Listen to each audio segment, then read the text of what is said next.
Salam damai dan sejahtera untuk Bapak, Ibu, dan Saudara yang kekasih di dalam Kristus.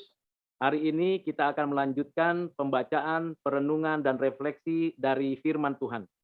Kita melanjutkan pembacaan dari kitab Kejadian. Kita membaca dari kitab Kejadian pasal 36 ayat 1 sampai dengan 19. Demikianlah firman Tuhan. Inilah keturunan Esau, yaitu Edom.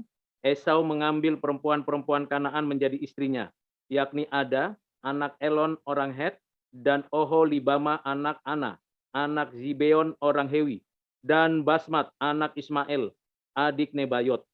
Ada melahirkan Elifas sebagai Esau, dan Basmat melahirkan Rehuel. Dan Oholibama melahirkan Yeus, Yaelam, dan Korah. Itulah anak-anak Esau yang lahir baginya di tanah Kanaan. Esau membawa istri-istrinya, anak-anaknya lelaki dan perempuan, dan semua orang yang ada di rumahnya, ternaknya, segala hewannya, dan segala harta bendanya yang telah diperolehnya di tanah Kanaan. Lalu pergilah ia ke negeri lain, dan ia meninggalkan Yakub, adiknya itu. Sebab harta milik mereka terlalu banyak sehingga mereka tidak dapat tinggal bersama-sama, dan negeri penumpangan mereka tidak dapat memuat mereka karena banyaknya ternak mereka itu. Maka menetaplah Esau di pegunungan Seir. Esau itulah Edom. Inilah keturunan Esau, bapak orang Edom di pegunungan Seir. Nama anak-anaknya ialah Elifas, anak Ada, istri Esau, Rehuel, anak Basmat, istri Esau. Anak-anak Elifas ialah Teman, Omar, Zefo, Gotam, dan Kenas. Timna adalah gundik Elifas, anak Esau, yang melahirkan Amalek bagi Elifas. Itulah cucu-cucu Ada, istri Esau. Inilah anak-anak Rehuel, Nahat, Zera, Syama, dan Miza. Itulah cucu-cucu Basmat, istri Esau. Inilah anak-anak Oholibama, istri Esau itu, anak Ana, anak Zebeon. Ia melahirkan bagi Esau Yeus, Yaelam, dan Korah. Inilah kepala-kepala kaum Bani Esau, keturunan Elifas. Anak sulung Esau ialah kepala kaum Teman, kepala kaum Omar, kepala kaum Zefo, kepala kaum Kenas, kepala kaum Korah, kepala kaum Gaitam, dan kepala kaum Amalek. Itulah kepala-kepala kaum Elifas di tanah Edom. Itulah keturunan Ada. Inilah keturunan Rehuel, anak Esau, kepala kaum Nahat, kepala kaum Zera, kepala kaum Syama, dan kepala kaum Miza. Itulah kepala-kepala kaum Reuel di tanah Edom. Itulah keturunan Basmat, istri Esau. Inilah keturunan Oholibama, istri Esau, kepala kaum Yeus, kepala kaum Yaelam, kepala kaum Korah. Itulah kepala-kepala kaum Oholibama, istri Esau, anak Ana. Itulah Bani Esau, yakni Edom, dan itulah kepala-kepala kaum mereka. Demikian jauh pembacaan firman Tuhan. Yang berbahagia ialah kita yang mendengarkannya, menyimpan pengajaran dari kebenaran firman Tuhan ini, dan melakukannya dalam kekinian kita. Sebelum kita mempelajari dan merefleksikan apa sesungguhnya yang Tuhan kehendaki dari silsilah keturunan Esau ini bagi kita saat ini, mari kita sama-sama terlebih dahulu berdoa memohon bijaksana dari Allah kita. Mari kita berdoa. Bapa di surga, terima kasih untuk firman yang kami sudah baca, untuk silsilah dari Esau yang sudah kami dengarkan, dan kami mau belajar apa yang Engkau kehendaki sesungguhnya dari catatan silsilah ini di dalam kitab Kejadian ini. Tuhan tolong beri pencerahan oleh Roh-Mu supaya apa yang kami baca dengarkan dapat bermanfaat bagi kehidupan kami saat ini. Terpujilah Tuhan yang mengasihi kami dan yang menolong kami. Dalam nama Tuhan Yesus kami berdoa bersyukur. Amin. Bapak, Ibu, Saudara yang kekasih di dalam Kristus, betapa perlu dan pentingnya kita mengingat asal-usul kita.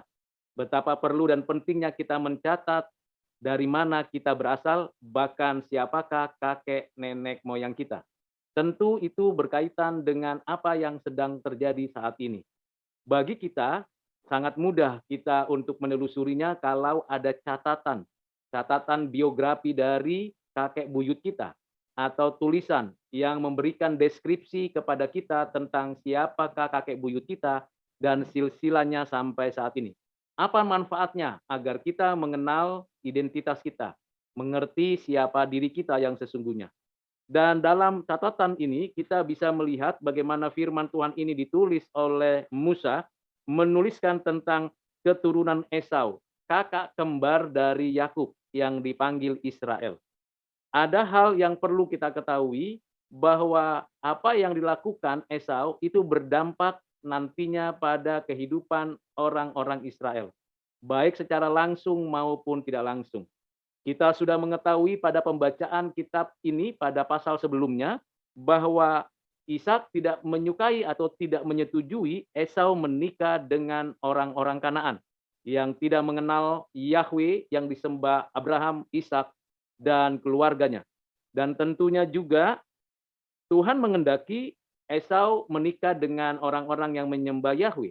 Tetapi kenyataannya tidak demikian.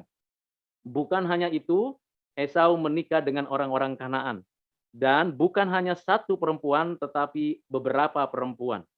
Ada beberapa perempuan yang nantinya melahirkan keturunan-keturunan yang dapat diberikan kepada kita catatannya, agar nanti ketika kita membaca pada kitab-kitab lain atau pasal-pasal lain dari kitab Perjanjian Lama ini, bahkan dalam Perjanjian Baru, kita akan menemukan orang-orang yang berkaitan dengan keturunan dari Esau ini.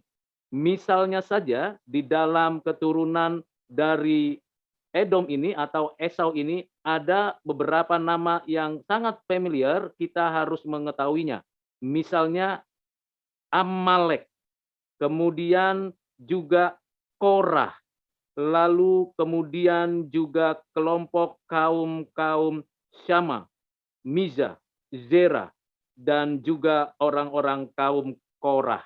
Nama-nama ini nanti akan kita ingat ya, untuk kita bisa mengerti bahwa ternyata orang-orang ini yang nenek moyang mereka berasal dari keturunan orang Kanaan. Karena memang ibu mereka atau nenek moyang mereka berasal dari orang-orang Kanaan. Dari orang-orang Het, orang-orang Hewi, dan juga dari keturunan Ismail. Orang Het, orang Hewi, dan orang dari keturunan Ismail. Dan ini memang menjadi hal yang perlu kita ingat.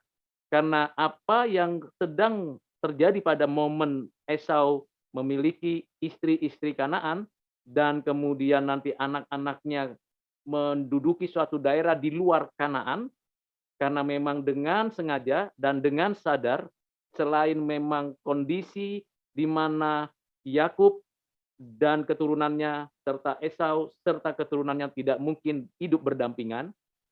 Mengapa tidak mungkin hidup berdampingan? Karena pertama, wilayah tempat mereka tinggal itu tidak cukup bagi mereka, baik untuk kemah-kemah keluarga mereka maupun juga bagi penggembalaan domba mereka. Yang kedua, tentunya karena perbedaan.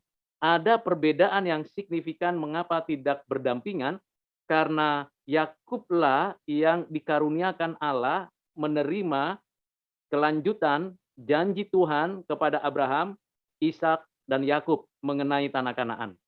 Yang ketiga, mengapa tidak berdampingan? Karena memang keluarga Yakub adalah keluarga yang akan meneruskan satu bangsa di mana Yakub menerima apa yang diperintahkan ayahnya dan ibunya untuk menikahi dari keturunan mereka yang ada di Ur atau yang ada di Haran atau di tempat di mana leluhur mereka ada yang percaya akan Tuhan Yahweh. Sementara Edom tidak demikian atau Esau tidak demikian. Jadi ada 3 alasan yang paling dapat mudah kita ingat. Yang pertama adalah wilayah yang tidak cukup. Yang kedua, persoalan covenant dan janji tanah untuk Yakub. Dan yang ketiga, permasalahan yang lebih esensial lagi adalah berkaitan dengan iman percaya kepada Yahweh yang diwujudkan melalui pernikahan. Memang pada waktu itu selalu kita bisa memahami konteksnya bahwa pernikahan berkaitan dengan ibadah. Dan ibadah itu dapat terlihat dari kehidupan pernikahan atau perkawinan dari keluarga-keluarga yang pada zaman Asia Timur kuno berlangsung. Nantinya kita akan mengetahui bagaimana perkembangan daripada keluarga keturunan Edom ini atau Esau, kakak kembar dari Yakub. Apa yang kita dapat pelajari dari apa yang sudah kita baca? Yang pertama, tentunya kita belajar dari konteks ini bahwa setiap keputusan berdampak pada masa depan keturunan. Setiap tindakan iman berdampak pada kelanjutan dari iman orang-orang yang meneruskannya. Dan yang terakhir adalah bagaimana adanya pemisahan bukan karena soal wilayah saja, tetapi permasalahan berkaitan juga dengan kehidupan kerohanian. Kalau kita ingin tarik dalam konteks kekinian, maka Bapak, Ibu, dan Saudara bersyukurlah kalau sudah berumah tangga dan berkeluarga di dalam iman yang benar, dengan sikap hati mau memberikan didikan iman kepada keturunan, dan pada waktunya nanti keturunan ketiga, keempat, dan seterusnya tetap ada keberlangsungan iman yang benar. Tetapi bagi Bapak, Ibu, Saudara yang belum percaya kepada Kristus, belum mengalami iman yang benar, dan belum menikmati anugerah Allah yang dikaruniakannya, datanglah kepada Kristus untuk boleh mengalami suatu pembaharuan hidup yang tentunya itu berdampak nantinya bagi diri kita, keturunan kita. Bisa jadi sekarang kita mengalami kesulitan dan kesusahan dan ketidakberdayaan, bahkan mungkin kekayaan dan kelimpahan. Tetapi bukan hal itu yang paling penting. Lihatlah akhir hidup dari seseorang dan bagaimana keturunan-keturunannya. Apakah hidup di dalam Tuhan? Apakah hidup bergantung kepada Tuhan? Di tengah kesuksesan, di tengah kemelaratan, di tengah tekanan, maupun di tengah segala apa yang mungkin dapat dialami. Bapak, Ibu, Saudara yang kasih dalam Kristus, hal yang menarik adalah berulang-ulang Musa mengganti kata Esau dengan orang Edom, bapak orang Edom. Dan kemudian kata-kata dari apa yang dituliskan di sini berkaitan dengan nama anak-anak Esau yang begitu detail ditulis. Tetapi saya tadi sudah menyoroti tentang Amalek dan Korah. Nah, orang-orang Amalek dan Korah ini nanti sangat berdampak atau dapat nanti ditelusuri ketika ada perjumpaan dengan orang-orang Israel. Terutama ketika orang Israel yang keluar dari Mesir masuk kembali ke tanah perjanjian. Karena berada di Mesir dalam perbudakan selama kurang lebih 400 tahun, lalu mereka dipimpin oleh Tuhan melalui hambanya Musa, dilanjutkan oleh Yosua, masuk ke tanah Kanaan. Mereka akan berjumpa dengan orang-orang Amalek dan orang-orang Korah. Bagaimana sikap mereka terhadap Israel, bagaimana tindakan mereka terhadap Israel, dan bagaimana Tuhan memerintahkan orang Israel apa yang perlu dilakukan terhadap orang-orang Amalek dan orang-orang Bani Korah. Kiranya Tuhan menolong kita untuk terus mengingat prinsip-prinsip dasar yang penting, dan kita bersyukur ada firman Tuhan bukan hanya sebagai catatan sejarah, bukan sebagai catatan silsilah dari orang Israel, tetapi juga sekaligus untuk mengeksplorasi kehidupan rohani kita dalam konteks kekinian. Kiranya Tuhan menolong Bapak, Ibu, Saudara dimanapun berada. Tuhan Yesus memberkati. Mari kita berdoa. Bapak, terima kasih untuk firman-Mu, untuk kebenaran-Mu, untuk pengajaran-Mu pada hari ini melalui kebenaran-kebenaran-Mu. Kiranya Tuhan tolong kami untuk mengerti dan memahami kehendak-Mu dan belajar dari firman-Mu ini mengenai pentingnya silsilah dan pentingnya perkawinan yang benar, yang berkenan di hati-Mu. Terpujilah Tuhan. Dalam Kristus kami berdoa, kami mengucap syukur. Amin.